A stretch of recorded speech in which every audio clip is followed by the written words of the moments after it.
It was a tragedy that shook Toledo. The murder of Kei'Mani Latigue, who is forever 13 years old. She was just a joy to be around, and she will be deeply missed. Now, 1 year later, we're revisiting the key moments in the case so far and breaking down the status of the man accused of killing Kei'Mani. This case is one of the most horrific cases I ever heard. You get surprised at how much evil's out there. Plus, the community's call for justice, the state review of children's services, and the proposal to enact Kei'Mani's law. 1, 2, 3! Kei'Mani!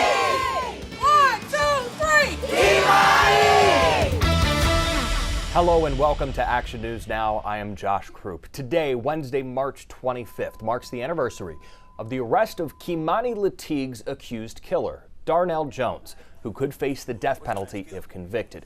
Later in this special report, I-Team reporter Sean Hegarty will join us to break down what's unfolded in Jones's case in recent months and what his defense attorneys are pursuing. But we begin with the life that Kei'Mani Latigue lived. She was a bright student at Spring Elementary School in Toledo. She was recognized at the school's honor roll assembly. TPS leaders told us the month she was murdered, she was supposed to receive a kindness award at school. She died at age 13, just days before her 14th birthday. One of her former teachers described her to us. I enjoyed having her at school every day. She greeted me every single morning with a hug. That was all she truly ever wanted, was affection. She was a great student to have in the classroom. She always participated. She enjoyed playing football outside with her peers when we would go out for recess. She was very kind, super generous, always offering her breakfast in the morning, like asking me, "Oh, Miss H, are you thirsty? I brought you a milk," things like that. And she did this every single day. I mean, she was just a joy to be around. Here's the timeline of the early events in this case. 13 Action News reporter Alexis Means began following this investigation when it was a missing persons case 1 year ago. We spoke with Kei'Mani Latigue's grandmother, Dorothy, who lived with Kei'Mani and said she last saw the teen the night of March 16th when Dorothy left for work. Then, the morning of the 17th. The house was unlocked, and when I walked in the house, all of the gas was on in the house. Like the stove was on, there was no fire, but you can hear and smell the gas on in the house. And that's definitely unusual. Other than her and I, it's just the two dogs in the house, so who cut it on? So that was kind of suspicious. Then her glasses and her underclothes were by the couch in the front room. Her pajamas were in the dining room in the floor. So it was just out the ordinary. Right. Mm-hmm. When you say glasses, does she need those glasses to see? I mean, she wears glasses on a daily basis. Yeah, she needs them for school, just period. Kei'Mani's family reported her missing on the 18th. You just heard part of our interview with her grandmother the next day, when we also talked with Darnell Jones. It ain't adding up, you know what I'm saying? Does she have a cell phone? Yeah, and it's going straight to voicemail. Okay, all right. And she tried to call me at 1:29, and then she called my girl like 5 other times, and the last call came in at 1:49. So she was trying to get in contact with somebody. And so no one has had contact with her? Nobody saw her? Who was the last person to really see her? It was me. I came over here because she said that if it seemed like somebody was trying to break into the house. So I sat for an hour, me and my cousin, we sat over here. And we left around like 12:30ish. And she tried to call at like 1:29 and I missed the call. So she was calling everybody else too. We'll note here, initially authorities said that they thought Darnell was Kei'Mani's father, but investigators have since said they cannot confirm the relationship. But the woman Jones was in a relationship with at the time of Kei'Mani's disappearance told 13 Action News she called the police on Darnell. She said Jones called her and wanted to turn the cameras off at the home. She got a little suspicious and didn't turn them off.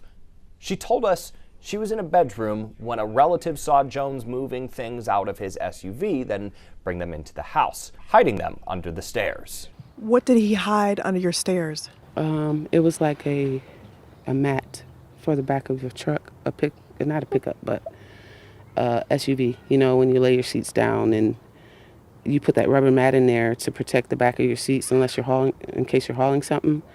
That's what he rolled up and put in my basement. And his work boots, which were cake with mud, and he hadn't worked in a while. She tells us once Jones noticed the items were gone, she never saw him again.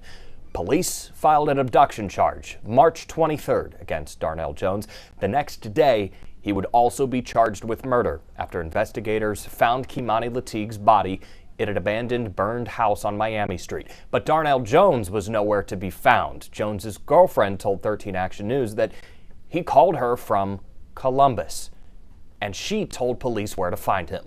Around 10 a.m. on March 25th, SWAT officers approached Jones. What's your hands? Kill me. Dude, show me your hands. Jones appears to pull his hand out of his pocket, and this happens. Shots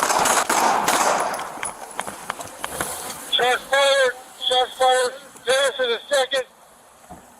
Get medic, go. Don't move. Don't move. All right, so back down. All you guys are okay. He was shot in his arm and leg. You're gonna be fine. Listen, hey, nothing's ever that bad, all right? It is. Okay, well. Darnell, right? Do you have anything else on you? Do you have any more guns? Yes. Where the guns at? Days after his arrest, Lucas County commissioners formed a task force to look into Lucas County Children's Services, particularly the agency's policies, to see if this could have been prevented and what might need to change in the future. Kei'Mani would have turned 14 years old on March 28, 2025. Darnell Jones was eventually sent from Columbus back to Lucas County to face a judge, making his first court appearance April 18th.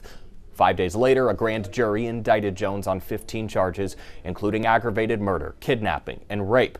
A capital murder case, making him eligible for the death penalty. Judge Michael Goulding explaining what would happen if a jury finds Jones guilty. It is then up to me to make my own determination based on a similar weighing process whether the death sentence is appropriate. If I agree with the jury, I will impose a death penalty. If I disagree with the jury, I will impose a sentence of life imprisonment. The defense is looking for a determination of a serious mental illness in this case involving Darnell Jones. I-Team reporter Sean Haggerty is tracking the legal process for us here. How is this case playing out here, and what is the defense asking for? Well, this is a determination that was asked for in December, and it is very simply, it gives notice, according to the defense, that they're going to assert a claim of serious mental illness. Now, that would disqualify him from getting the death penalty if he's found guilty in this case. What they'll have to do is have a hearing. That now is scheduled for August. It's been delayed a couple of times, but there will be a hearing. An evaluation will be done. We're expecting that to happen here in the next couple of months. That's being done by a Dr. Jonathan Sirkin, who would do that certification. That doctor is a certified doctor in child and adolescent psychiatry.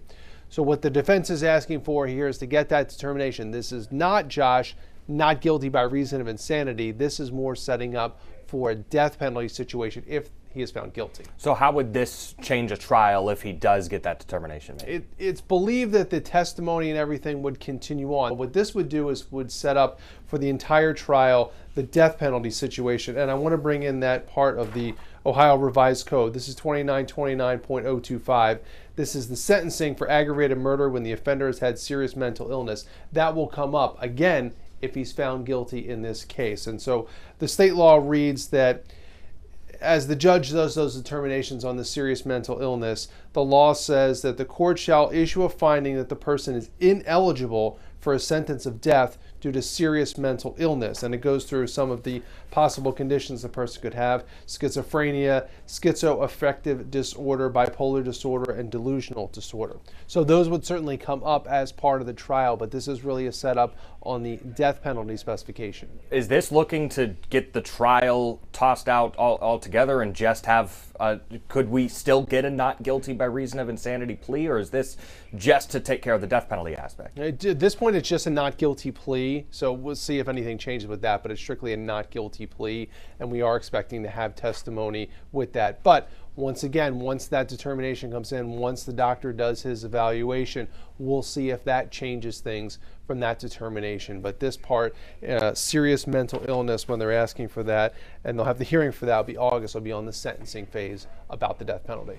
What else goes into the schedule here for determining whether or not he has a mental illness? What are the other dates we need to be watching? Yeah, and that scheduling has been in flux. There have been a couple of times when the hearing was scheduled for the mental illness. There was one scheduled in October that they were supposed to have that hearing, but there's so much evidence in this case and so much is going into it, that was pushed back. So I have on the docket at last check, August 17th is the case for serious mental illness, and then there is a trial that is scheduled for later in October. The cutoff for motions is March 31st. So that has been pushed back. So that, as we speak right now, is the current schedule, but we'll see how things go. And I think that August 17th, if that is the date that it ends up sticking, will be very significant to figure out where we're going in this case, how it proceeds, what you could look like in sentencing. Let's see how that hearing goes forward. All right, anything else we need to be watching or know about as this case moves forward? I mean, it'll be a major part of it. It'll be a major part to see what that evaluation looks like. And we don't know at this point if we'll even see that evaluation. Maybe it is done in chambers for only the lawyers to see, and we get a cursory view of the judge saying, yes, I determine the serious mental illness, or no, I do not. It would certainly be, I would imagine it would be brought up in the trial itself, but before the trial, I don't know if we'll see the report. So if we do, we'll certainly pass that along, but we'll see what sort of things go under seal and which do not. You'll be watching it all. Sean Haggerty, thank you very much. Somebody committed arson. It's very upsetting because they jeopardize other people's lives. The day after Jones's first court appearance in Lucas County, that abandoned home where Kei'Mani Latigue's body was found caught on fire in a case of suspected arson. It was demolished that same day. Memorial items at the house were relocated. Kei'Mani's story and the horrific facts of the case took a toll on the community and the police officers who investigated her murder. Here was what Toledo Police Chief Mike Trenley told us when we spoke to him after Darnell Jones's arrest. I mean, it's heartbreaking. I mean, it really is. It's probably the worst possible outcome of any one of these missing cases that we work. It's devastating to the community, to the family, to our police department, I mean, to the officers involved. I mean, nobody wants to see this. So yeah, I mean, unfortunately, it's just heartbreaking. I don't know how else to explain it. It's just, you know, there's evil in the world, and I shouldn't be surprised. I mean, after 31 and a half years of seeing evil, but sometimes even today you get surprised at how much evil's out there. So it's unfortunate. You know, I wish I had the silver bullet to fix this. I wish there was a way to say, if we just do X, Y, Z, this will never happen again. Unfortunately, that just doesn't exist. I hope someday someone figures it out.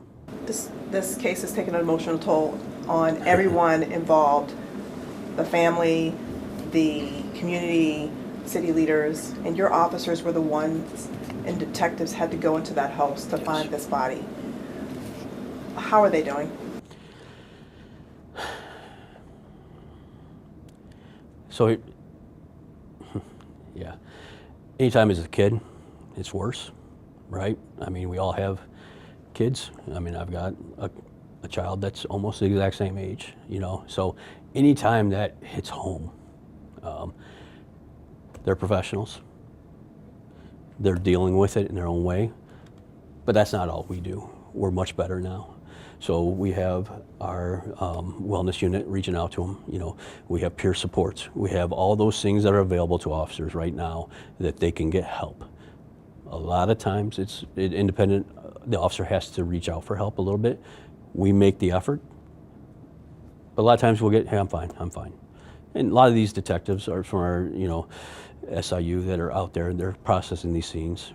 I mean, this isn't the first scene they've seen, right? So there's a lot of scenes. So they've learned to compartmentalize it. They learned ways, tricks to not dwell on it, to get it out of their head. I mean, unfortunately, it's at that unknown time where this stuff pops back in your mind, whether it be last week or 20 years ago, sometimes you still see scenes. And that is unfortunate that our officers have to live with those things. But in a way, it's their job. They're the ones out there standing. We talked about evil, right? They're the ones standing in that line between good and evil, trying to make our community better. And yeah, do I wish there was a way for me to zap their memories and to get this out of their system? I do. But we do everything we can by offering up services, giving them opportunities to talk to peers, to professionals, and work through their issues. Kei'Mani's death sparked community questions and calls for accountability. One action we saw taken after her death was the creation of that aforementioned task force to review the policies and reporting processes for Lucas County Children's Services. The task force's work is ongoing. Officials say the group has 8 priorities, which include increasing transparency and public understanding, improving outcomes for children in youth care, and strengthening the system's effectiveness and accountability. Here's a look at its meeting schedule. The task force gets together at 5:30 at the Lucas Metropolitan Housing location on Jackson Street. It will meet through the end of June, then put together a final report with recommendations for change. LCCS leadership has said that Kei'Mani was not in the agency's custody at the time of her death. It also received no reports of possible abuse within a year of her death. An independent review of the agency's handling of her case, released this past February, found no serious wrongdoing on the information gathering process to assess her safety. Ohio's Department of Children and Youth says its review of LCCS found that the local agency repeatedly met or exceeded its responsibilities to assess the child's safety. In the past year, we have seen the community getting involved in those task force meetings, calling for change and demanding justice. 13 Action News reporter Lily Lowndes has been on this story for us from the beginning, along with Sean and Alexis and others here. Lily, I wanted to bring you in to talk about what you remember, specifically about the early days of this story when the community was really starting to wrap their arms around Kei'Mani Latigue, her family, and really get invested in her story.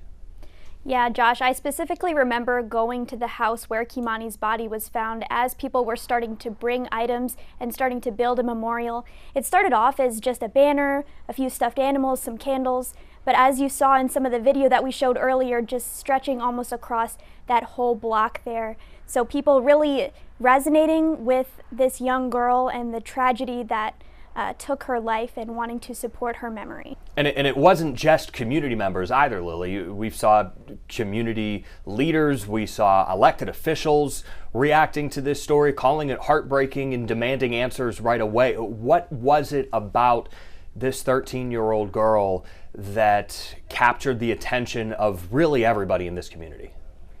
When I was at Kei'Mani's funeral, I interviewed a woman and she told me that even though, Kei'Mani's family was at the funeral, really the whole entire city of Toledo became Kei'Mani's family. People really resonated with her story, and any time there is a young person's life lost, I think people can see whether it's somebody that they know in their own life or just resonating with, memories that they have of themselves being a child. They can imagine what her life could have been.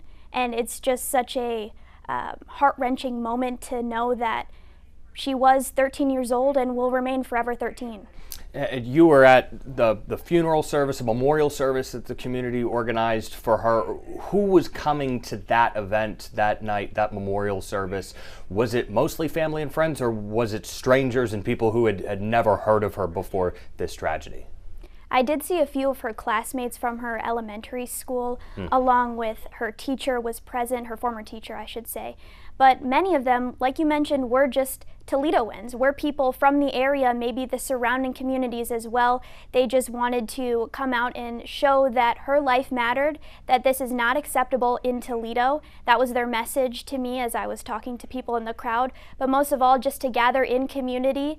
And I saw people that didn't know each other, wrapping their arms around each other, holding hands, singing songs, saying prayers, just knowing that, again, she was a child of Toledo, they are Toledoans, and they were standing together as a city.